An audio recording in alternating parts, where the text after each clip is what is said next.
この動画では、日本語学習者がよく疑問に思う、なぜ日本語には音読みや訓読みが複数あるのかという点について解説します。日本語では一つの漢字に複数の読みがあるため、学習者にとって分かりにくいと言われることがよくあります。本動画では、これを暗記の問題や例外の多さとしてではなく、日本語がどのような経緯で書かれるようになったかという歴史的、構造的な視点から解説します。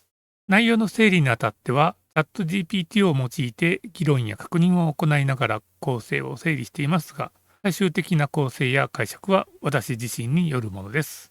一般的な説明と異なる整理になっている部分があるかもしれませんが、全体像を理解するための一つの視点として見ていただければと思います。なお、本動画の音声やスライドは日本語ですが、英語字幕を用意しましたので、英語系の方はそちらをオンにしてご視聴ください。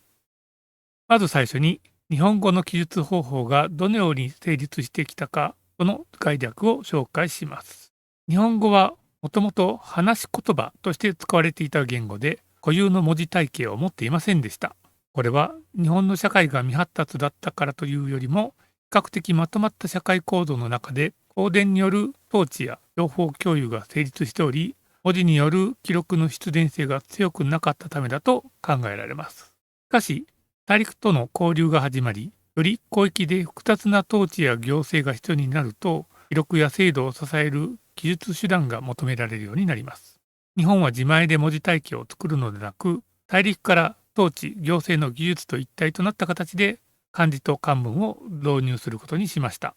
ここで重要なのは、漢字が日本語を書くための文字として導入されたのではなく、行政や記録のための記述言語として漢文がそのまま使われたということです。その結果、話し言葉としての日本語と書き言葉としての漢文が長い間併存する状態が生まれました。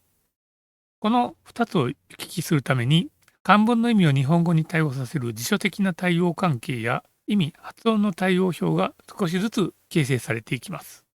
さらに漢文を日本語として読むための補助的な書き方として、返り点や送り仮名を用いた中間的な表記方法も発達しました。これらの中間表記は、当初は漢文を理解するための補助でしたが、次第に日本語を記述するための実用的な方法として定着していきます。漢文に一度変換するのではなく、訓読みや語順や送り仮名を調整する読み下しによって、そのまま日本語を書くという発想が生まれたわけです。さらに漢字の音を借りて日本語の音そのものを表す方法、いわゆる表音的な利用も行われるようになり、日本語の口述をほぼそのまま記述できる段階に達します。その後、筆記を効率化する過程で、助詞や活用語尾などに使われていた万葉仮名の部分が大きく崩され、変体仮名が生まれます。それらにより、意味を担う漢字と音を担う仮名を組み合わせるという日本独自の記述スタイルがここで定着していきました。ただ、こうして生まれた訓読みや音読み、変体仮名は、長い間、流派や組織ごとに使われていたもので、国全体で統一されたものではありませんでした。これらが整理、統一されるのは、実際には使用開始からおよそ1000年後、近代に入ってからのことになります。そのため、現代の日本語には一つの漢字に複数の読みが残ることになりました。以上が日本語の記述方法の概略的な歴史です。次のスライドからは、この流れの中で生まれた訓読みと音読みについてもう少し詳しく見ていきます。まず、訓読みが複数ある理由ですが、先の概略歴で述べたように、漢文と日本語の相互変換のために、漢文の意味を基準に日本語を割り当て、返り点や送り仮名を振った中間表記のような記法が発達して用いられました。この時点では最終的に口語である日本語として正しく読めれば、中間表記の段階で複数の対応関係が存在してもよく、事実上は問題にならなかったため、割り当ては必ずしも1対1にはなってませんでした。そもそも一つの単語に複数の意味がある状態自体は日本語に限らず一般的です。通常その場合でも意味が多義であっても発音は同一のままであり、発音の数が増えることはありません。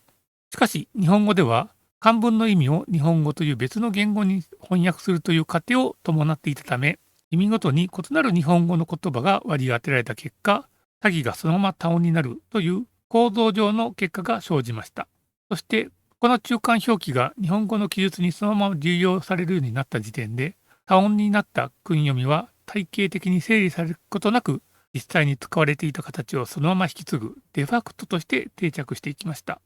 例えば、このスライドで挙げている音読みでせと呼ばれる漢字は、元の中国語ではチョンという一つの発音でしたが、意味ごとに異なる日本語を割り当てた結果、日本語の口述音が複数になり、それがそのまま複数の訓読みとして残る形になりました。つまり、訓読みが複数あるのは意図された設計ではなく、長い運用の結果として生じたものなのです。ちなみに、後に日本語の音を記述するために音読みを応用して当て字として作られた万葉仮名は、目的を持って作られたため、音と漢字は基本的に1対1で対応しています。ただし、万葉仮名自体が流派や利用場所ごとに作られたため、国全体として見ると複数のデファクトセットが併存する状態になりました。この状態は明治以降に選択と統一が行われるまでおよそ1000年以上続きました。そのため、日本語学習者には信じられないかもしれませんが、実は現代の日本語はこれでもかなり整理された状態なのです。次に、音読みが複数ある理由ですが、これは先の万葉仮名が複数あるのと似たような理由になります。本来、元になった大陸側では、ドイツの時代や体系の中では読みはおおむね単一なので、日本の音読みも単一になりそうに見えます。しかし、日本では時代や使用範囲の異なる漢字を使用する言語セットをそのまま並行して利用したため、結果として同一漢字に複数の読みがマッピングされることになりました。こうした同じ表記に対して読みが複数ある現象自体は日本語に限った特殊な話ではありません。スライドの表にあるイエスですね。は、日本ではキリストのイエスと知られる人名ですが、表の通り、地域や言語の違いによって読みが多岐にわたっています。また、単語でもルートのようにアメリカ英語とイギリス英語で読みが異なるものがあり、場合によってはドイツ国内でも複数の読みが併存するのが知られています。ただし、日本語の場合は、複数の利用領域、相手に合わせて、その場で使われていた読みをそのまま使うことを選んだため、結果として複数のセットをマッピングした複数の音読みが生まれてしまいました。これが音読みが複数ある理由です。このことは、当時の日本が大陸の文化を積極的に、そして迅速に取り入れようとした結果とも言えるかもしれません。この表は、最初に説明した概略歴や、その中で触れた訓読み、音読みの状況を一枚にまとめたものです。もともと日本語を記述するために導入しているわけではない他国の言語を整理や再設計を行わないまま日本語の表記として利用した結果、読みと表記の間に複雑なマッピングが残るに至った経緯を年表にしてみました。初期に発生したこのマッピングの問題が解消される機会を持たないまま時代が進んだことがこの表からわかると思います。もし最初から日本語を記述するための言語体系を制定しようとしていたなら、おそらくこのような形にはならなかったでしょう。まとめです。日本語の音読み、訓読みが複数あるのは、記述文字としての漢文、中国語を併存導入し、その上に日本語を割り当てる形で運用した結果、意味、訓と発音、音が1対1対応とならず、マッピングが複雑化したためでした。ただ、日本人としては副作用として情報密度の高い漢字を取り込めたことはデメリットを上回る恩恵を与えてくれていると思っています。母国語であるがゆえに世界で一番習得が難しいとも言われる日本語を空なく習得できている我々はラッキーなのかもしれません。日本語を学習しようとしている方々には音読み、訓読みの多さに苦労されていると思いますが、せめて理由することで少しでも腑に落ちる助けになればと思って本動画を作成してみましたが、いかがだったでしょうか。皆様の学習の助けになれば幸いです。ご視聴ありがとうございました。